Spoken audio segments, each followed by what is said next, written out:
ሰላም ጤና ይስጥልኝ ውድ የመልካም ኢንፎ ሚዲያ አድማጭ ተመልካቾቼ በሙሉ በእያላችሁበት ሁሉ እንደምን ሰንብታችኋል በማለት የአክብሮት ሰላምታዬን ወደ እናንተ እያደረስኩ የተለያዩ ማህበራዊና ስነልቦናዊ ይዘቶችን እንዲሁም ደግሞ ከልጆች አስተዳደር ጋር የተያያዘና ልዩ ፍላጎት ያላቸውን ልጆች እያነሳው ወደ እናንተ የተለያዩ ይጠቅማሉ ያልኳቸውን ነጥቦች የማደርስላችሁ ዶክተር መልካም ልንገርህ ነኝ። ዛሬም ከልጆች አስቸጋሪ ባህሪያት ጋር በተገናኘ ባለፈው ቪዲዮ ላይ መነጋገር የጀመርንበትን ቀጣይ ክፍል ይዤላችሁ ወደ እናንተ መጥቻለሁ። እንደምትከታተሉኝ ከዛም አልፎ ደግሞ እንደምትጠቀሙበት እርግጠኛ ነኝ። ለዛሬ እንግዲህ ወደ አዘጋጀሁት ክፍል ሳልፍ እንደምታስታውሱት የልጆች አስቸጋሪ ባህሪያት ዋና የሚባሉ መነሻዎች 3 ናቸው ብለናል። የመጀመሪያው ልጆቹ ራሳቸው ናቸው ብለናል። ልጆቹ እንዴት እንደ ምክንያትነት እንደሚጠቀሱ ደግሞ የተለያዩ ምሳሌዎችን በመስጠት በመጨረሻው ቪዲዮ ላይ ወደ እናንተ አድርሻለሁ። ምናልባት ያንን ቪዲዮ ካልተመለከታችሁ በዚህ በዛሬው ቪዲዮ ስር ሊንኩን ስለማስቀምጥላችሁ እባካችሁ ወደ ኋላ ተመልክታችሁ እሱን በማየት የተሰጡትን ምሳሌዎች እና ያብራራሁበትን መንገድ እንድታዩ ተጋብዛለሁ። ዛሬ ደግሞ ሁለተኛውን የልጆች አስቸጋሪ ባህሪያት ምንጭ የሚሆነውን ወይም መነሻ የሆነውን አካል እንደምታውቁት እንግዲህ ወላጆች ናቸው ነው ያልነው። በሶስተኛ ደረጃ አካባቢያችን ነው። ዛሬ በደንብ አተኩረንና በተለያየ ምሳሌዎች የምንነጋገረው ስለኛ ስለ ወላጆች ይሆናል። እንግዲህ ከብዙዎቻችን ሊነሳ የሚችል ጥያቄ ይኖራል። እኛ ወላጆች ልጆቻችንን በተለያየ ስነ ምግባር ጥሩ የሚባል ስነ ምግባር ቀርጸን ለማሳደግ ብዙ ጥረቶችን እናደርጋለን እንጂ እንዴት ብለን ነው እኛ የልጆቻችን አስቸጋሪ ባህሪያት መነሻ ምንጭ የምንሆነው የሚል ጥያቄ ከሁላችሁም ሊነሳ ይችላል። ትክክልም ነው። ምክንያቱም ሁሉም ሰው ባለው አቅም የተቻለውን ጥረት አድርጎ ልጆቹን በጥሩ ስነ ምግባር ሰክሰስፉል ሆነው እንዲያድጉለት የማይጥር ወላጅ የለም አይደለም። ስለዚህ የሁላችንም ጥያቄ ነው፣ ምን ስናደርግ ነው እነዚህ ልጆች እኛ እንደ ምክንያት ሆነን አስቸጋሪ ባህሪያት እንዲኖራቸው የምናደርገው የሚለው የዛሬ ፍሬ ሀሳብ ይሆናል። ይሄንን ስንነጋገር እንግዲህ ሁሉንም ወላጆች አይደለም፣ ብዙ ጊዜ የምንነጋገረው አብዛኛው ወላጅ የሚያደርገው ነገር ላይ ነውና አንዳንድ ወላጆች ሊኖሩ ይችላሉ ሙሉ ጊዜያቸውን ለልጆቻቸው ሰጥተው በደንብ ሁሉንም ነገር ተከታትለው መጽሐፍ እያነበቡ ሰው እየጠየቁ የሚገባውን ነገር ሁሉ እያደረጉ ልጆቻቸውን የሚያሳድጉ ወላጆች አሉ።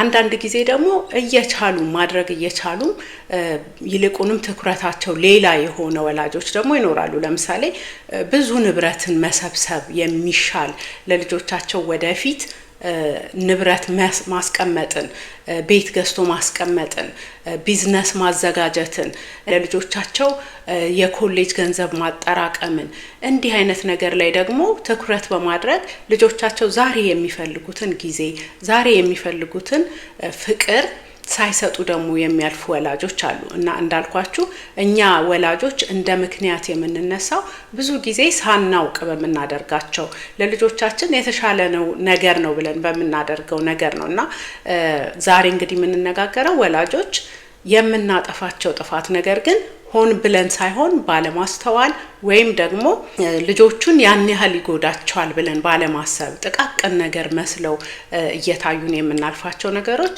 ሊሆኑ ይችላሉ ለልጆቻችን ባህሪ እንደመነሻ የሚያገለግሉትና ዛሬ እንግዲህ 3 ዋና ያልኳቸውን ነጥቦች ይዤላችሁ የመጣሁት። የመጀመሪያው በየቤታችን lack of expectations ልጆች ላይ ምንድነው ማየት የምንፈልገው ባህሪ ወይም ስነ ምግባር ምንድነው የሚለውን ክሊር የሆነ ኤክስፔክቴሽን እኛ ጋር ራሱ አለ ወይ? እስቲ ሁላችንም ራሳችንን እንጠይቅ። ከልጆቻችን ምንድነው የምንጠብቀው የሚለውን ነገር።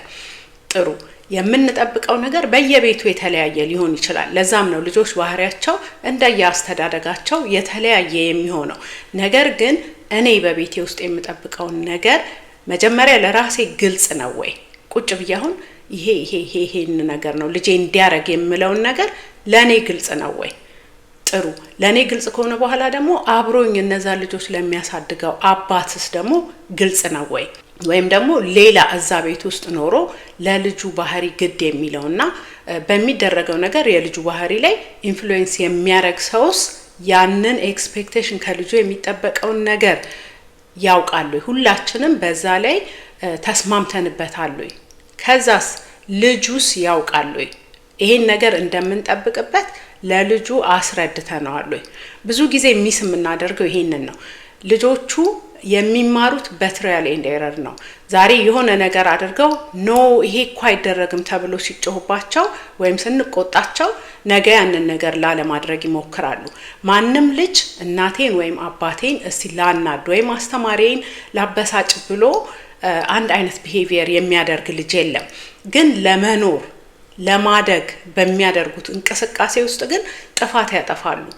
ያንን እኛ ቀድመን ያ ጥፋት ከመጥፋቱ ወይም እንደዛ አስቸጋሪ የሚባለው ባህሪ ከመታየቱ በፊት ግን ልጆቻችንን አስተምረናቸው ቢሆን መደረግ ያለበት ይሄ ነው፣ መደረግ የሌለበት ይሄ ነው ብለን ብናስተምራቸው ግን ቀድመው ያውቁታል ማለት ነው። ብዙዎቻችን ያንን አናረግም። በሁለተኛ ደረጃ ደግሞ ያንን ካሳወቅናቸው ሌትስ ሴይ ሁላችንም ያንን ነገር አወቀን፣ ልጁ አወቀ፣ እኔ አወቅኩ እንደወላጅ፣ ሁለተኛውም ወላጅ አወቀ። ሁላችንም ካወቅን በኋላ ደግሞ ህግና ስርዓት ሳለን ወይ ያንን የምንጠብቅበትን ነገር ልጁ ሳያደርግ ሲቀር ምንድነው ቤት ውስጥ ያለው ህግ? ለልጁ ቁጭ ብለን እሺ አሁን ይሄን ተነጋግረናል፣ በዚህ መልኩ ስለሆነ እንድታድግ የምንፈልገው ይሄንን ስታደርግ ይሄን ታገኛለህ፣ ይሄን ደግሞ ሳታደርግ ስትቀር እንዲህ አይነት ኮንሲኩዌንስ አለው ብለን ደግሞ የሚከተለውን ለዛ ጥፋት ለሚያጠፉት ጥፋት ደግሞ ምን ሊከተላቸው እንደሚችል ወይም ደግሞ ሳይሰሙ ሲቀሩ እኛ የምንላቸውን ላልሰሙን ነገር ምንድነው ቀጥሎ የምናደርገው ነገር? ምንም ነገር ከሌለ ልጆቹ የኛን ህግ ላያከብሩ ይችላሉ። ስለዚህ ቁጭ ብሎ ከልጆቹ ጋር ዲስከስ እየተደረገ ህፃናትን ቢሆኑ እኔ አሁን በትምህርት ቤት ውስጥ ከ2 አመት ልጆች ጀምሮ ቁጭ ብለን ህግ እናወጣለን፣ አስተማሪ በነበርኩበት ሰዓት ማለት ነውና ልጆቹ ራሳቸው ይነግሯቸዋል፣ እንደዚህ ካልተደረገ እንዲህ አይነት ነገር ይሁን። ለምሳሌ ወደ ራሴ ልጆች ወይም ደግሞ ወደ ራሳችን ወደ ቤታችን መተን ልጆቻችንን ቤት ውስጥ ተጫውታችሁ ስጨርሱ ሁሉ ጊዜ የተጫወታችሁበትን ማንሳት አለባችሁ ብለን እናስተምራቸዋለን። አሁን እዚህ ጋር ያ ችግር ስለሆነ አይደለም፣ ያ ብቻ ሳይሆን ይሄ የኦርጋናይዜሽን ጉዳይ ነው። ነገሮችን ኦርጋናይዝ እንዲያደርጉ ኦርጋናይዝድ እንዲሆኑ ነው የምናስተምራቸው አይደለ? ነገ ወጥተው ዓለምን ፌስ ሲያደርጉ ትምህርት ቤት ሲገቡ እንዳይከብዳቸው ነው። ሶ ያንን የማያረግ ልጅ ተጫውቶ ሲጨርስ ምንድነው የምናረገው? ያንን አብረን መነጋገር አለብን ከልጆቹ ጋር። ዛሬ ያንተን የተጫወትክበትን ወይም የተጫወትሽበትን ስትጨርሺ ካላጸዳሽ ነገ ኮንሲኩዌንሱ የሚሆነው የወንድምሽንም ወይም የእህትሽንም እነሱም የተጫወቱበትን ክፍል አብረሽ ታረጊያለሽ። ዛሬ አልጋሽን ካላነጠፍሽ ነገ ቤት ውስጥ ያለውን አልጋ በሙሉ ታነጥፊያለሽ። እንደዚህ አይነት እንደየእድሜያቸው ማለት ነው። የሚሮጥ ልጅ ለምሳሌ ቤት ውስጥ ምንድነው መሮጥ አይቻልም። ለምንድነው የማይቻለው? ጀስቲፋይ እናደርግላቸዋለን። ከሆነ ፈርኒቸር ጋር ትጋጫላችሁ፣ ስለዚህ መሮጥ አደገኛ ነው፣ የሴፍቲ ጉዳይ ስለሆነ ይሄንን አታረጉም። እሺ አድርገው ሲገኙ ደግሞ ምንድነው የምናረጋቸው? ጽፈን የለጠፍነውን ህግ እንዲተባብለን አልነበረም እያልን መጀመሪያ ማስተማር ላይ ፎከስ ማድረግ አለብን ማለት ነውና እኔ እዚህ ጋር አንድ መግለጽ የምፈልገው እንደ ምሳሌ ምንድነው አንድ የምሰጠው ትሬኒንግ ላይ በጣም ወደው ስላይድ አለ። ምን ይላል እዛ ላይ? ልጆቻችን አሁን ሳይንስ አልገባ ቢላቸው ወይም ደግሞ ሃው ቱ ሪድ ባያውቁ በጣም ስትራግል የሚያደርጉብን ከሆነ ለማንበብ ወይ ማትስ ቢከብዳቸው ምንድነው የምናረገው? አንገርፋቸውም አይደለ? ምንድነው የምናረገው?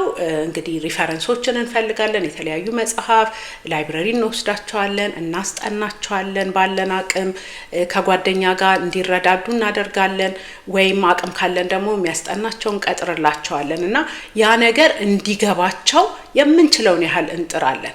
ግን how to behave ወይም ደግሞ በትክክለኛው መንገድ ባህሪያቸውን ወይም አላስፈላጊ ባህሪ በሚያሳዩበት ጊዜስ ምንድነው የምናረገው?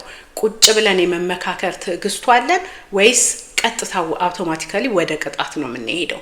ብዙ ጊዜ አውቶማቲካሊ ቅጣት ነው የሚታየን ወይም መጮህ ልጆቹ ላይ ነው የሚታየንና ማንኛውም ልጆቹ ላይ የምንጮኸው ነገር ወይ የምናኮርፋቸው ወይ የምንናገራቸው ነገር በሙሉ እንደ ቅጣት ነው የሚወሰደውና ያንን ከማረጋችን በፊት ግን አስተምረናቸው ነው ሳያረጉ የቀሩት ወይስ ደግሞ ዝም ብለን ማድረግ አለባቸው ብለን አስዩ ማርገን ነው ከየት ያመጡታል ነው አሁን ያንን ነገር ከየት አምጥተው ነው ቢሄቭ እንዲያረጉ በዛ መልኩ አፕሮፕሪየት የሆነ በትክክለኛው መንገድ እኛ በመንፈልጋቸው መንገድ እንዲያድጉ የምንፈልገው ከየት አምጥተውት ነው ያንን ክህሎት ከየት ነው የሚያመጡት የሚለውን ነገር ራሳችንን መጠየቅ ያስፈልጋል ማለት ነውና ሁሉ ጊዜም ክሊር የሆነ ለኛም ለነሱም ክሊር የሆነ ኤክስፔክቴሽን ሊኖረን ይገባል ሩልስ ሊኖሩን ይገባልና በመጨረሻ ደግሞ ኮንሲኩዌንስ ሊኖረን ይገባል ማለት ነው ወደ ሁለተኛው ነገር ስመጣ ደግሞ ላክ ኦፍ ኮንሲስተንሲ ነው ልጆችን ቢሄቪየራቸውን ወይም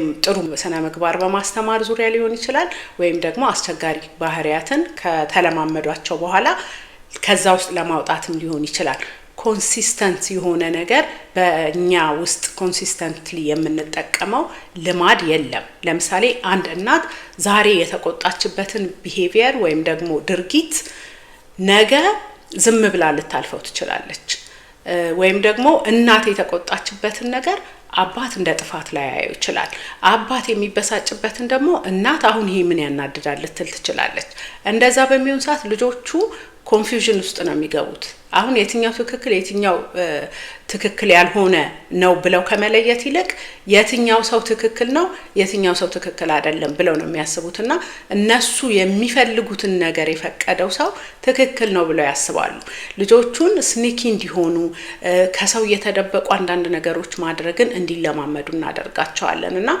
በተለይ ኮንሲስተንሲ በሁለቱም ወላጆች ወይም ሌላ ሶስተኛ አያትም ካለ አጎት አክስት ካለ ያ ሁሉ ሰው ኮንሲስተንት ሆኖ ነው አንድ ነገር ጥፋት ነው ጥፋት ያልሆነ ነገር ደግሞ የሚያበረታታ ደግሞ ይሄ ነው ብሎ ለልጁ ኮንሲስተንትሊ በአንድ አይነት ሁኔታ ማስተማር አለበት ማለት ነው አንዳንድ ጊዜ አሁንም እንደኛ በእኛ እድሜ ያሉ ወላጆች እንኳን ምን ሲሉ ሰማለሁኝ እኔ አባት ሳይመጣ ቶሎ ጨርሰህ እሱን አይፓድ አስቀምጥ ቦታው የሚሉ ወላጆች ያጋጥሙኛልና አሁን እዛ ጋር ለልጁ አይፓዱ ላይ መጫወቱ ነው በትምህርት ቀን ጥፋቱ ወይስ አባቱ ማየቱ ነው ጥፋቱ የሚለው ነገር ልጁ ገና እኛ ያስተማርናቸው ስለሆነ ምንም ነገር ስለማያውቁ ያንን መለየት ይቸገራል እና እንደ ጥፋት የሚያየው ፕሮባብሊ የአባቱ ክፋት ነው ብሎ ሊያስብ ይችላል አባቶችም እንደዛው ለእናቴ ይሄን እንዳትነገር ብሎ ታስጮህብኛለህ ታስቆጣኛለህ ብለው ልጆቻቸውን እነሱ የወደዷቸው መስሏቸው ወይም ደግሞ ያቀርቧቸው መስሏቸው የሚያደርጉት አንዳንድ ነገር ልጆቹን አሁንም ምንም የሚያንጻቸው አይሆንም ማለት ነው ከእናታቸው ጋር ጥላቻ እንዲኖር ነው የሚያደርገውና ሁለቱ ወላጆች ብዙ ችግር በራሳቸው መሐከል ቢኖር እንኳን መቼም ሰው ሲኖር ብዙ ነገሮች ሊኖሩ ይችላሉ ፈተናዎች ነገር ግን ወደ ልጆቹ ሲመጡ እነዛን ነገሮች ትቶ ለልጆቹ ስነ ምግባርን የማስተማር ነገር ኃላፊነቱ ወደድንም ጠላንም የኛ የወላጆች ነው በጣም ቻሌንጂንግ እንደሚሆን እኔም ይገባኛል ነገር ግን ትክክለኛው መንገድ ደግሞ እስከወለድናቸው ድረስ ማሳደጉ የኛ ኃላፊነት ነው ማለት ነው በሶስተኛ ደረጃ ግን ኢንአፕሮፕሪየት የሆነ ሞዴሊንግ ነው ከኛ ከራሳችን የምናሳያቸው ነገር ተገቢ ያለ መሆን አድርገን የሚያዩን ነገር ተገቢ ያለ መሆን ጉዳይ ነው ለምሳሌ ምንድነው አንዳንድ ጊዜ የምናየው እኛ ራሳችን ማንበብ እንደ ልምድ አድርገን አናሳይም ለልጆቻችን ነገር ግን ልጆቹ እንዲያነቡን ጠብቃቸዋለንና ካላሳየናቸው እኛ ወደነው አይተው ፍላጎቱን ከኛ ካልወሰዱ ከየት ያመጡታል አሁን እኛ ነን አስተማሪዎቻቸው የመጀመሪያው የልጆች አስተማሪ ወላጅ ነው ይባላልና ከኛ የሚያዩት ነገር በጣም ወሳኝነት አለው ማለት ነው አንዳንድ ጊዜ አሁን ልጆቻችን ስክሪን ላይ የሚሆኑበት ታይም ወይም ኤሌክትሮኒክስ የሚጠቀሙበትን ታይም አልወስን አሉ በጣም ረጅም ሰዓት ስልክ ላይ ይሆናሉ ረጅም ሰዓት ኮምፒውተር ላይ ይሆናሉ ወይም አይፓድ ላይ ይሆናሉና ይሄንን እንዴት ነው ማስቆም የምንችለው ብለን የምንጠይቅ ወላጆች አለን ሁሉ ጊዜም ያንን ከማለታችን በፊት ራሳችንን ብንጠይቅ የኛስ የኤሌክትሮኒክስ አጠቃቀማችን እንዴት ነው ራሳችን ያሳየናቸው ከሆነ መጀመሪያ እኛ ነን ራሳችንን ሊሚት ማድረግ ያለብን እኛ ነን አዳልቶቹ እኛ ነን ኃላፊነት ያለብን እኛ ነን ኦፍ ኮርስ ለስራ ጉዳይ የምንጠቀምበት ከሆነ ኢምፖርታንት ለሆነ ኮሙኒኬሽን የምንጠቀምበት ከሆነ ስልካችንን በመያዛችን ኤክስፕሌን ማድረግ እንችላለን ለነሱ ነገር ግን ማታ መተው ለምሳሌ ከትምህርት ቤት መተው ከስራ መተን እኛም ስልካችን ላይ ቲክቶክ ይሁን ፌስቡክ ይሁን ኢንስታግራም ይሁን በዛ ኢንተርቴይን ስናደርግና ልጆቻችን ኢቭን አቴንሽናችንን ማያገኙ ከሆነ ነገር ግን እነሱ ሂዳንብብ ሂዳጥና የሚባሉ ከሆነ እንደ ቅጣት ማንበብንም እንደ ቅጣት ማጥናትንም እንደ ቅጣት ያዩት እነሱ እኮ ኢንጆይ የሚያረጉት አሁን አክሰሱ ስላላቸው ነው ብለው ያስባሉ። አክሰሱና ስልጣኑ ስላላቸው ነው። ይሄን ነገር ደግሞ አንድ ቦታ ላይ የሆነ ጊዜ ላይ ይደርስበታል ብለው ያስባሉና ያንን አንዴ መያዝ ከጀመሩ በኋላ መቆጣጠር አንችልም። እና አሁን ያ የማን ጥፋት ይሆናል ነው? ልጆቹን በማስጠኛችን ሰዓት ከልጆቹ ጋር የቤተሰብ ጊዜ በማሳለፊያችን ሰዓት ረጅሙን ሰዓታችንን ቁጭ ብለን ያንን የምናደርግ ከሆነ ከዛም ባለፈ እንደውም ደግሞ ቁጭ ብለው ኦንላይን ላይቭ እየገቡ በጣም አስጸያፊ የሆኑ ስድቦችን እየተሰዳደቡ የዘር ነገሮችን እየተቆጣጠሩ ደግሞ ልጆቻቸው አጠገባቸው ሆኖ የሚያዩዋቸው ወላጆች አሉና እንደዛ አይነት ልጆችን ስናሳድግ ነገ የሚገጥመንን ፈተና አብረን እናስበዋለን ወይ የሚለው ነገር ምን አይነት ወላጅ ምን አይነት ሞዴል ነው የሆነን ያለነው ለልጆቻችን? ወይስ ዝም ብለን በዚህ ሁኔታ ካሳለፍናቸው በኋላ አየዛሬ ልጅ አየዛሬ ትውልድ እንደዚህ ሆኑ እንደዚህ ያደረጉ ማለቱ የሚጠቅም ነገር አይደለም። ሁሉም እኮ በየቤቱ የራሱን ስራ ቢሰራ ውጪ ላይ የሚሆነው ማህበረሰቡ አንድ ላይ ሲቀላቀል ሰላም ያለው ትውልድ ነው የሚሆነው ማለት ነው። ነገር ግን ሁላችንም የቤት ስራችንን ለመስራት ኤክስኪዩዝ ነው የምንሰጠው። በተለይ ኤክስኪዩዝ ካገኘን ወደ አንድ ሰው ብሌም የምናረገው ሰው በሱ ምክንያት ነው ልጄ እንዲሆነው የምንለው ሰው ካገኘን በቃ ተገላገልን እረፍት አድርገን ነው የምንቆጥረውና ነገር ግን ነጥባችን መሆን ያለበት የልጆቹ ህይወት ነው እንጂ እኛ የምንሰጠው ኤክስኪዩዝ መሆን የለበትም። እና አንዳንድ ጊዜ ለምሳሌ በጣም ጭቅጭቅ በሞላበት ቤተሰብ ውስጥ የሚያድጉ ልጆች አሉ። እንደውም ይሄ በአብዛኛው ማለት ይቻላል ብዙ ትዳር ጠጋ ተብሎ ሲታይ ለካውንስሊንግ ይሁን እንደው አንዳንድ ሀሳብ ሼር ለማድረግ ይሁን ጠጋ ተብሎ የታየ እንደሆነ ብዙ የፈረሱ ነገር ግን ያልተበተኑ ትዳሮች አሉና እነዚህ ፈርሰው ግን ስቲል አብረው የሆኑ ትዳሮች ላይ ብዙ ጭቅጭቅ፣ ብዙ ኩርፊያ፣ ብዙ ብሌም ማድረግ እሱ እንደዚህ አድርጎ እሷ እንደዚህ አድርጋ መባባል ከዛም አልፎ ፊዚካሊ የሆኑ ነገሮችን ልጆቹ ያያሉ ቤት ውስጥና ከዛ ወጥተው ይሄ የኛ ጥፋት ነው እንደው ከዚህ ቤት መቼ በወጣን ብለው እንዲያስቡ እናረጋቸዋለን። ምክንያቱም አንዳንድ ጊዜ እኛ በራሳችን ኑሮ የተናደድነው ንዴት ይዘን ሄደን ልጆቹ ላይ እንወጣለን። ትንሽ ጥፋት አጥፍተው ሌላ ጊዜ የምናልፈውን እኛ ጥሩ ስሜት ውስጥ ካልሆነን እነሱ ላይ እንወጣባቸዋለን። አባትም ይሁን እናት ጥሩ ፊት ያሳያቸው። ከዛ ምንድነው የሚሆነው? ብዙዎቻችሁ ያው አጋጠመንም ስለምትሉኝ ነውና ሌሊት ላይ ስንተኛ ነው ያ ሁሉ ተሰብስቦ መጥቶ አሁን ይሄ እንደዛ የጮኩበት ነገር ልጄ ላይ የሚያስጮህ ነገር ነበረ ብለን ስናስበው ሌላ ደግሞ እንቅልፍ ሲነሳን የሚያሳድር ነገር ነውና ያንንም ካወቀን በኋላ ራሱ ልጆቻችንን ሄደን ይቅርታ አንጠይቃቸውም። እኔ በራሴ ጉዳይ እንደዚህ ተበሳጭቼ ስለነበረ ነው ያንን ሁሉ ነገር ያልኩት እንጂ ይሄ እንደዚህ አይደለም ብሎ ለልጆቻችን ኤክስፕሌን አድርገን ክብር ማሳየትንም ደግሞ አናደርግምና እነዚህ እንግዲህ በጣም ጥቂት የሚባሉት ናቸው።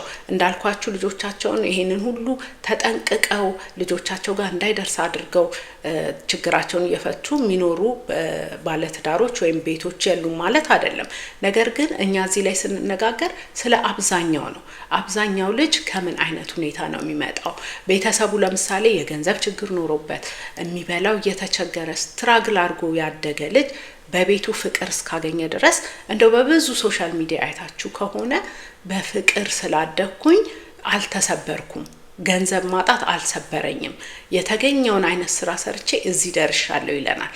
ነገር ግን ገንዘብ ኖሮት ፍቅር ያጣ ወይም ደግሞ ሁለቱንም ያጣ ቤተሰብ ውስጥ የሚያድግስ ልጅ ከሆነ የፈለገ ያህል ገንዘብ ሊገዛው የሚችለው ነገር ቢገዛላቸው ቢሟላላቸው ካደጉ በኋላ ግን ምንድነው የሚሆነው?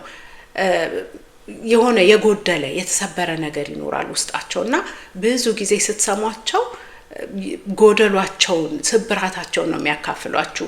ገንዘብ አይደለም ችግራቸው፣ ፍቅር ግን አላገኘሁም፣ አባቴ አቬለብል አልነበረም፣ ሳድግ በደንብ አልተቀራረብንምና የአባት ፊገር በደንብ አላውቅም ወይ የእናት ፊገር በደንብ አላውቅም የሚል ልጅ እናሳድጋለንና ይሄ ሶሻል ኢሞሽናል ጉዳት ደግሞ በውስጥ ስር እየሰደደ እየባሰ የሚሄድ ነው።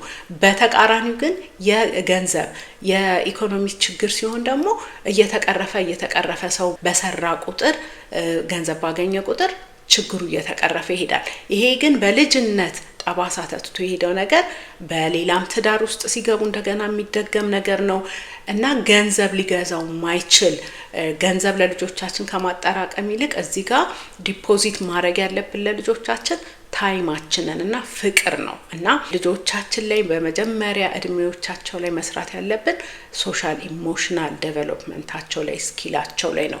ችግርን እንዴት መፍታት እንዳለባቸው፣ ከሰው ጋር ሪስፔክትፉሊ እንዴት መነጋገር እንዳለባቸው፣ ጓደኛ እንዴት መያዝ እንዳለባቸው እነዚህን ነገሮች በደንብ አድርጎ ለልጆቻችን ማስረዳት ያስፈልጋል ማለት ነው። እኔ በቅርብ አንድ ልጅ አናግሪያት እንደው እንደ ትልቅ ምሳሌ ለብዙ ሰውም ሼር አድርጌዋለሁና ካካፈለችኝ ነገር ወደ እናንተ ማድረስ የምፈልገው ምንድነው፣ ልጅቷ አሁን ትልቅ ሰው ሆናለች፣ ግን ልጅ እያለሁኝ ያለች በእናት ብቻ ነው ያደገችውና አሁን ካደገች በኋላ እናቷን ሌሎች ልጆች ካየች በኋላ ትጠይቃታለች እናቷን ሄዳ። ምክንያቱም ያየቻቸው ልጆች ብዙ በባህሪ ከሷ ጋር ይለያሉና እሷንም ሊያቀርቧት ብዙ አልቻሉም። ምክንያቱም ያደጉበት መንገድ የተለያየ ስለሆነ ፍላጎታቸው የተለያየ ነው፣ አነጋገራቸው፣ ባህሪያቸው የተለያየ ነውና ሄዳ እናቷን ትጠይቃለች። ለምን እንደነሱ አድርገሽ አላሳደግሽኝም? እነሱ አሁን በጣም ለቤተ ክርስቲያን ቅርብ ናቸው፣ ጓደኝነታቸው በጣም የተቀራረበ ነው፣ እንደ እህት እንደ ወንድም ነው የሚተያዩትና እና ደግሞ ጨዋ ልጆች የሚባሉ ሰው ሁሉ የሚወዳቸው ናቸው። ባህላቸውን የሚያውቁ ቋንቋቸውን የሚናገሩ ናቸውና እኔን ለምን እንደነሱ አርገሽ አላሳደግሽኝም? ለምን ከባህል አፈንግጬ ወጥቼ ቋንቋዬን አላውቅ ባህሌን አላውቅ ለምን እንደዛ ሲሆን ለምን ዝም አልሽኝ ብላ ትጠይቃታለች። እና በዛ ሰዓት እኮ እኔ ሳልሞክር ቀርቻ አይደለም፣ እኔ ለብቻዬ ነው ያሳደግኩሽ፣ ግን ጥረት አረኩኝ፣ ላስተምርሽ በጣም ሞክሬ ነበረ። በዛ ሰዓት ምንም አትሰሚም ነበር አንቺና ተስፋ ቆርጬ ተውኩት። በቃ ሁሉንም ሳደርግ የነበረውን ነገር ተስፋ አስቆረጥሽኝና ተውኩሽ፣ እንደፈለገችው ሆና ትደግ ብዬ ለዛ ነው የተውኩሽ አለቻት ማለት ነው እናቷ።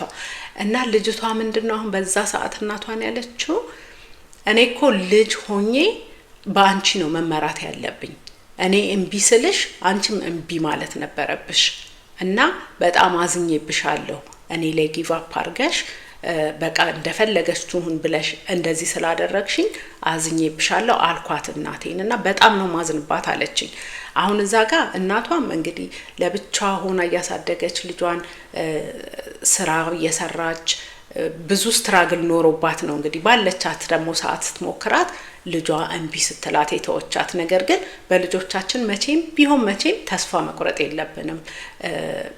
እያረፍን ሲደክመን አረፍ ብለን ደግሞ ተመልሰን በአዲስ ተስፋ ልጆቻችንን ካላስተካከልናቸው አሁን እያየን ካለው የበለጠ ተስፋ የሚያስቆርጥ ትውልድ ይመጣል እና ያንን ከመግታት አንፃር ይሄን ስላችሁ ደግሞ እንደው ተስፋ የመቁረጥ ትውልድ ሁሉ ተበላሽቷል ማለት ነገር አይደለም።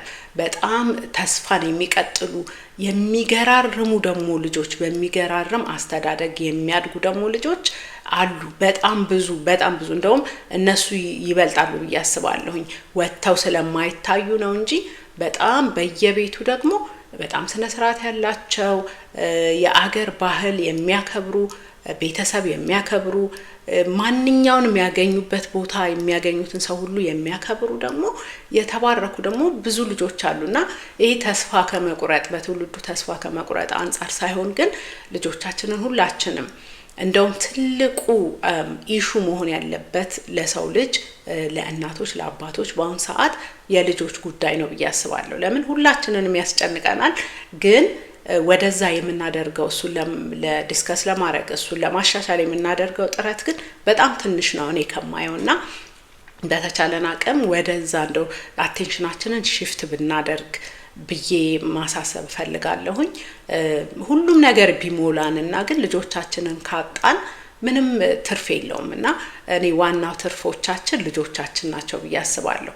እኛም እየኖርን ህይወታችንን ወደ ውስጣችንም እየተመለከተን ነገር ግን እነሱን ደግሞ ምን አድርጌላቸው ነው እንዲህ አይነት ባህሪን እንዲህ አይነት ሰክሰስ ከነሱ የምጠብቀው እኔ ምን አድርጌ ነው የሚለውን ደግሞ በደንብ አድርገን ወደኛም መልከት ማለት ያስፈልጋል ለማለት ያህል ነው።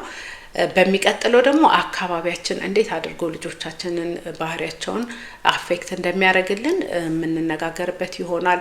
እስከዛው በያላችሁበት ቪዲዮውን ላይክ እያደረጋችሁ ሼር እየተደራረጋችሁ እየተነጋገራችሁበት ጥያቄዎቻችሁንም ወደኔ እየላካችሁልኝ ብዙ ሰው አሁን በጥያቄ ያው በግል ስለሆነ ነው እንጂ ኢሜይል የሚያረጉልኝ በጣም ብዙ ሰዎች አሉ። በየመሄድበትም ቦታ ደግሞ እንደው ርዕሶቻችን በአብዛኛው ልጆቻችን ናቸው። በጣም ደስ ይለኛል። እኔ በተገናኘንበት ሁሉ ስለ ልጆች ስናወራ በጣም ነው ደስ የሚለኝ። እኔ ሌላም ርዕስ ያለም አይመስለኝም። ምክንያቱም ይሄ የትውልድ ጉዳይ ነው። የድካም የብዙ አመት ድካም ፍሬ ነውና በተቻለና አቅም ሁላችንም ልጆቻችን ላይ እንበርታ፣ ፈርም እንሁን። መሆን ባለብን ሰዓት ልጆቻችንን የራሳችን ልጆች ናቸው፣ መፍራት የለብንም፣ ተስፋ መቁረጥ የለብንም። ስላልሰማችሁኝ ነው ብሎ ጊቭ አፕ ማድረግ የለብንም በልጆቻችን። ሊሰሙ ግዴታቸው ነው። እኛም ደግሞ እነሱን የማሳደግ ግዴታ እንዳለብን ሁሉ እነሱ ደግሞ እኛን የማዳመጥ የምንላቸውን ነገር የማድረግ ደግሞ ግዴታ አለባቸው። ነገር ግን ያንን የምናደርገው በፍቅር እስከሆነ ድረስ አሁን የጠሉን ቢመስለን እንኳን በቃ ለአይናቸው ጠልተውናል። ለምን? እኔ ስለምቆጣ፣ እኔ ስነ ስርዓት ስለማስይዝ፣ እኔ አጥኑ ስለምን ልጆቼ ጠልተውኛል ብለን እንኳን ስሜቱ ቢኖረን ልጆቹ አድገው የሚያመሰግኑት ስነ ስርዓት እያስያዘ ያሳደጋቸውን ወላጅ ነው እንጂ እንደፈለጋችሁ ሁኑ ብሎ የለቀቃቸውን አይደለምና ይሄ ለዚህ ደግሞ ዊትነስ የሚሆኑ በጣም ብዙ ቪዲዮዎችን ሶሻል ሚዲያ ላይ ማግኘት ትችላላችሁ። እና ለምናደርገው ሃርድ ወርኪንግ ከአንድ ቀን ወደፊት ክፍያችንን ከልጆቻችን ለውጥ ከልጆቻችን እድገት የምናይ ይሆናልና እንበርታ ማለት ወዳለሁኝ። ሼር፣ ላይክ፣ ሰብስክራይብ አድርጉ። በዚህ ኢሹ ላይ በጣም መነጋገር አለብን፣ እንነጋገር እላለሁኝ። በሚቀጥለው ቪዲዮ ላይ እስከማገኛችሁ ድረስ በያላችሁበት ሰላም ሁኑ። መልካም ጊዜ